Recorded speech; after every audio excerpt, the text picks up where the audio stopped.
అసంతరం ఉండడము, ప్రజా సంఘాలు చేసినటువంటి ఫ్యాక్ట్ ఫైండ్కి దానికి కొంచెం తేడాలు కూడా ఉండడం వల్ల అసలు వాస్తవాన్ని సమాజానికి ముందు పెట్టాల్సిన అవసరం ఉన్నది. ఈశ్వరమ్మకు సంబంధించినటువంటి ఘటనలో ఆ జరిగినటువంటి దుర్మార్గం ఒక్కటొక్కటిగా తెలుసుకుంటూ పోతుంటే మనం మాట్లాడింది మనం పరిశీలించిన దానికంటే ఆమె స్వయంగా మాట్లాడినప్పుడు అది ఇంకా దుర్మార్గంగా ఉన్నది. ఒక ఆడపిల్ల బాధితురాలు సమాజం ముందు చెప్పొచ్చో చెప్పకూడదు అనేటువంటి దానికి లోనయ్యి ఖచ్చితంగా చెప్పలేనటువంటి స్థితిలో తన పైన జరిగినటువంటి దుర్మార్గాన్ని సమాజం ముందు పెట్టింది.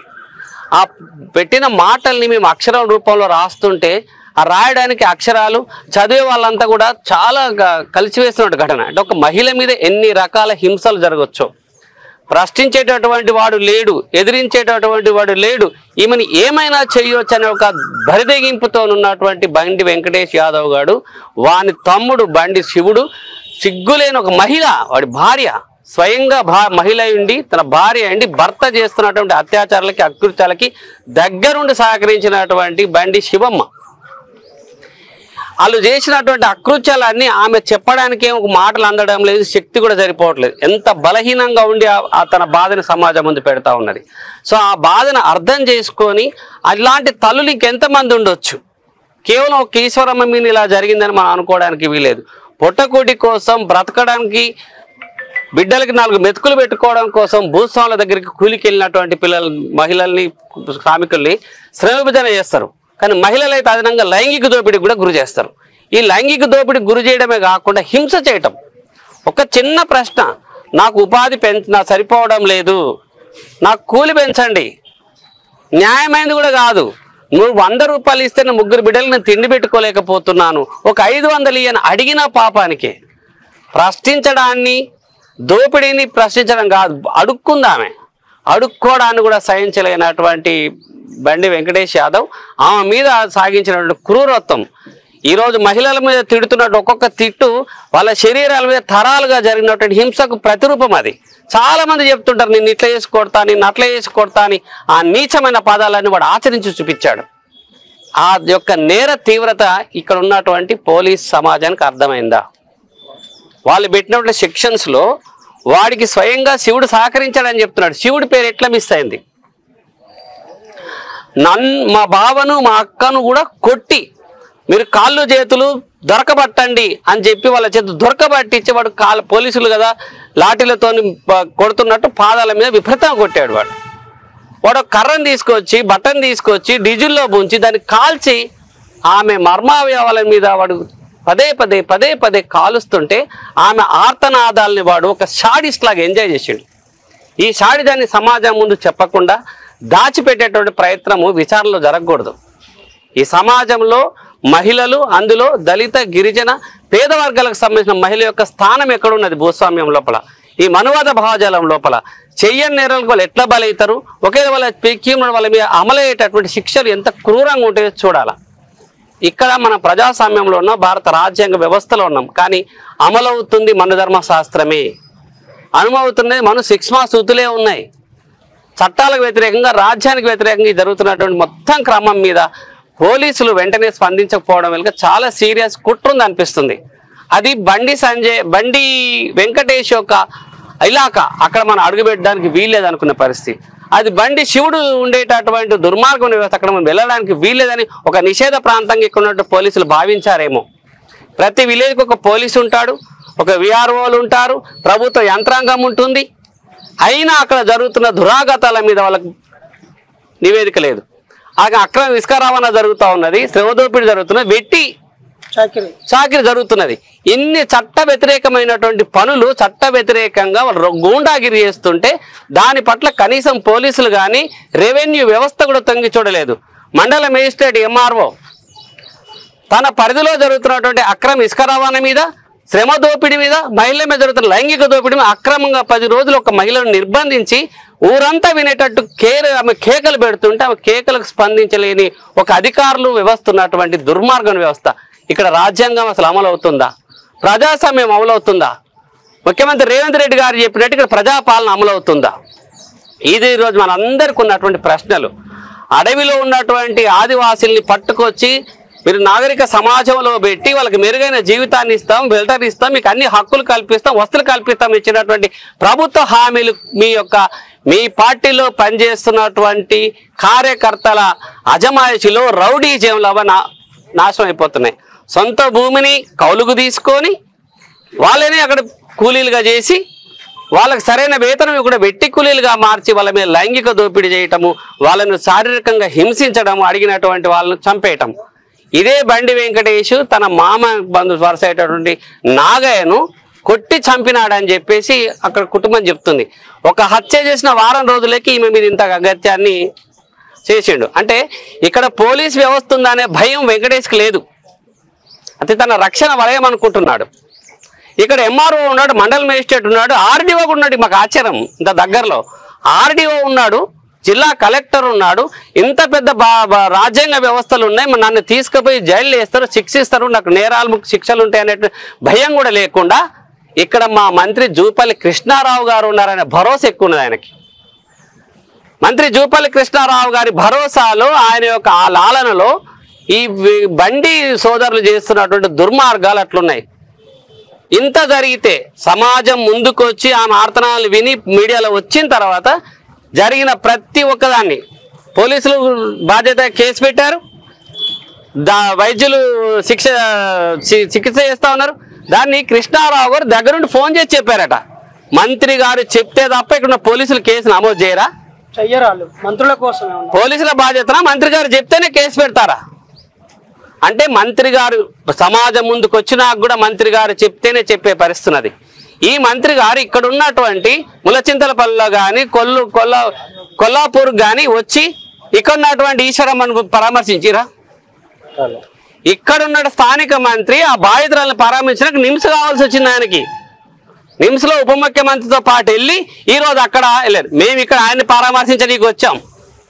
మీకేం బాధ ఉంది సార్, ఏం నొప్పి ఉంది సార్, మీ ఇంట్లోకి వెళ్ళి మీ నియోజకవర్గంలో జరిగిన ఒక బాధితురాలిని దగ్గరికి వెళ్ళి పరామర్శించడానికి కూడా వీల్లేనంత కదల్లేని స్థితిలో మీకు వచ్చిన రోగం ఏంది అని మేము పరామర్శించడానికి వచ్చాం. ఆయనకు వచ్చిన రోగం ఏంది, నొప్పి ఏంది అని. కానీ ఆయన హైదరాబాద్లో ఉన్న నిమ్స్కి వెళ్ళాడు. ఇక్కడ ప్రజలందరూ ఆంధ్రప్రదేశ్ నుంచి, కర్ణాటక నుంచి, తెలంగాణ రాష్ట్ర నలుమూలల నుంచి ఇక్కడికి వచ్చాం. మేము ములచింతలపల్లిలో బాధితురాలనేటువంటి ఈశ్వరమ్మను కలవాలా, ఆమె కన్నీటిని తుడవాలా మేము రాసాం. ఆమె కన్నీటికి ఆమె గాయాలకి మన కన్నీటిని అద్ది స్వాంతన చేకూర్చుదాం, మనకు ఒక భరోసానిద్దాం అని వచ్చాం. ఈరోజు మా పరామర్శకి మా భరోసా కూడా దక్కకుండా రాత్రికి రాత్రి ఈశ్వరమ్మని తరలించారు. తరలించడం వెనుక కూడా చెప్తున్నా, ఇక్కడ ఉన్నటువంటి వైద్యులకి చదువుకున్నారా లేదా? ఒక మహిళ శరీరం మీద ఇంత తీవ్రమైన హింస జరిగితే ఆమెకు అవసరమైనటువంటి మెరుగైన వైద్యాన్ని వెంటనే నిమ్స్కు తరలించకుండా ఇక్కడ కాలయాపన ఎందుకు చేశారు? అలా పడేస్తే మంచం మీద 4 రోజులు చచ్చిపోద్దు అనుకున్నారు.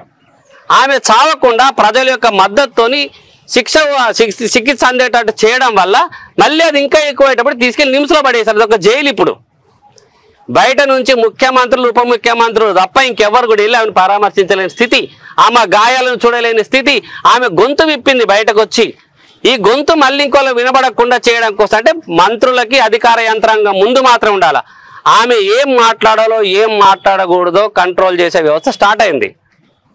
ఇక్కడ శివుడిని ఎట్లయితే స్థానిక ఎస్ఐ మిస్ చేసిండో, ఎట్లయితే స్థానిక డిఎస్పి మిస్ చేసిండో, ఆమె మీద జరిగినటువంటి దుర్మార్గాలను కూడా మిస్ చేసే ప్రయత్నం జరుగుతూ ఉన్నది. ఇప్పటికైనా చెప్తున్నాం, ఇక్కడ ఉన్న పోలీసులు కానీ రెవెన్యూ వ్యవస్థ కానీ బాధ్యతగా మీరు ఆ విచారణ జరిపి అందులో కేవలం శివుడు వెంకటేష్ మాత్రమే కాదు, ఆమెను కిడ్నాప్ చేయడంలో సహకరించినటువంటి వాళ్ళు ఉన్నారు. వాళ్ళు ఇన్ని నేరాలు చేస్తుంటే రాజకీయ అండదండలతో వాళ్ళని కాపాడుతున్నటువంటి మంత్రి స్థాయి వ్యక్తి ఉన్నాడు. ఇంకెంతమంది అంచెలంచెలుగా రాజకీయ నాయకులు ఉన్నారో వాళ్ళందరినీ కూడా లిస్ట్ తీసి వాళ్ళందరి మీద ఎస్సీ ఎస్టీ అత్యాచారం కేసు పెట్టాలి, జైలు వేసి తొక్కాలి. అలాగే ఈ ప్రాంతంలో ఇలాంటి అసాంఘిక శక్తులు, రాజ్యాంగేతర శక్తులు సాగిస్తున్నటువంటి రౌడీ పాలనలో బలైనటువంటి కుటుంబాలన్నీ వివరాలు తీయాలి, బలైన మహిళలందరి వివరాలు తీయాలి. ఈ నేర చరిత్ర మొత్తం తీసి వాళ్ళ మీద కఠినమైన శిక్షలు పెట్టాలి. ముందుగా ఈ ప్రాంతం నుంచి వాళ్ళు బహిష్కరిస్తే కానీ, వాళ్ళని ఈ ప్రాంతం నుంచి బహిష్కరిస్తే కానీ అక్కడ ఉన్నటువంటి చెంచులకు కానీ శ్రామిక వర్గ ప్రజలకు కానీ రక్షణ లేదు. రక్షణ లేని మీ అందరి సాక్ష్యమే. 10 రోజులు ఒక ఊర్లో పెట్టి మనిషిని చిత్రహింసల పాలు చేస్తుంటే ఎవ్వరు బయటకు వచ్చి మాట్లాడిన స్థితి అంటే అలాంటి శక్తి అక్కడ ఉండడం అవసరమా? వాళ్ళ వల్ల ఈ సమాజానికి ఉపయోగం ఉంది. ఇక్కడ వాళ్ళందరికీ ప్రాణభయం ఉన్నది, సాక్షులకు ప్రాణభయం ఉన్నది. మా భూములు గుంజుకుంటాడేమో, మా బిడ్డలను హత్యలు చేసి చంపేస్తారేమో భయం ఉన్నది కనుక వాళ్ళని వెంటనే ఎస్సీ అత్యాచార నిరోధక చట్టం చెప్తున్నది.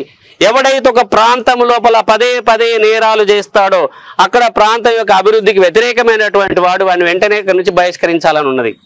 కనుక ఇప్పుడు ఈ శ్రీశ్వరమ్మకు సంబంధించినటువంటి మొత్తం ఘటన మీద సమగ్ర విచారణ జరిపి ఆమెకు ఇవాళ ఎంత సిగ్గుచేట అనిపిస్తుంది అంటే, నేను 2 లక్షల రూపాయలు ఇచ్చాను, క్వింటాల బియ్యం ఇచ్చాను, 2 ఎకరాల భూమి ఇస్తామని చెప్తా ఉన్నారు. సాక్షాత్ రాష్ట్ర ఉప ముఖ్యమంత్రి ఇస్తున్న హామీలు ఏంటంటే ఆ పిల్లలకి ఆశ్రమ పాఠశాలలో అడ్మిషన్ ఇస్తాం, వాళ్ళు ఎంతవరకు చదువుకుంటారంటే అంతవరకు చదివిస్తారంట. వాళ్ళు ఆదివాసీలు, చెంచులు, ఆశ్రమ పాఠశాలలో వాళ్ళకు హక్కు అది, వాళ్ళ అడ్మిషన్. నువ్వు చదివించేది ఏముంది?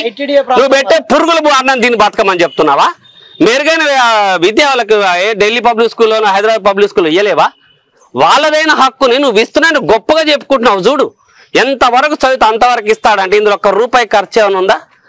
వాళ్ళు ఆదివాసులుగా చెంచులుగా వాళ్ళు సాధించుకున్నటువంటి రాజ్యాంగం ఇచ్చిన హక్కులోభంగా వాళ్ళకి అడ్మిషన్ వస్తుంది, స్కాలర్షిప్ వస్తుంది. ఇందులో మీ ఖర్చు ఏమున్నది?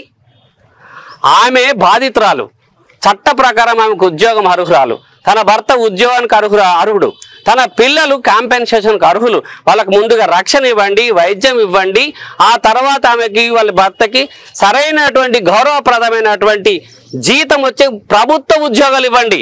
అవుట్ సోర్సింగ్ ఉద్యోగాలు, కాంట్రాక్ట్ ఉద్యోగాలు ఇచ్చి మేము చాలా ఉద్ధరించామనేటువంటి ఉద్ధారకల పోజులు పెట్టొద్దు. ఎస్ఏ చట్టం వ్యతిరేకమవుతుంది. ఎస్ఏ చట్టాన్ని వ్యతిరేకించినటువంటి వాళ్ళు నిర్లక్ష్యం చేసినటువంటి శిక్షార్హులు అవుతారు. ఇక్కడ ఉన్నటువంటి స్థానిక ఎస్ఐ ఈ కేసును గుర్తించడం లోపల నమోదు చేయడం నిర్లక్ష్యం వహించాడు.